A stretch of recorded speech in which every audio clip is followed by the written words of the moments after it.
এই যে রুমটা আছে এই রুমটার চাল দেখো তোমরা, টিনের চাল।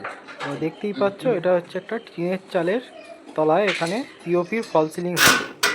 তো আমরা কীভাবে কাজ করছি তোমরা দেখো। এই যে আমাদের মিস্ত্রিরা সব পট্টি লাগাচ্ছে। এই রুমটা যে দেখছো এই রুমের মিডিল দিয়ে হচ্ছে টাস্টের পাইপ চলে গেছে।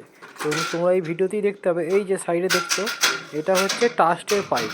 টাস্ট এইটা থাকা সত্ত্বেও আমরা কিভাবে এইটাকে ওপর দিকে তুলে সিলিংটা করছি তোমরা ফ্রেমের কাজ কমপ্লিট হয়েছে আজকের।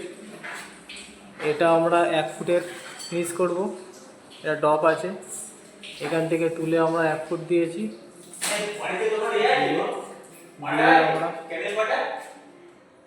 দিয়ে আমরা তুলে দিয়েছি মেন সিলিংটা। তাতে এই যে পাইপটা আছে এই পাইপটা কভার হচ্ছে। এই সাইড থেকে দেয়াল থেকেও নিয়ে আমরা এটা 6 ইঞ্চি রেখেছি, 6 ইঞ্চি রেখে ওপরে তুলে দিয়েছি।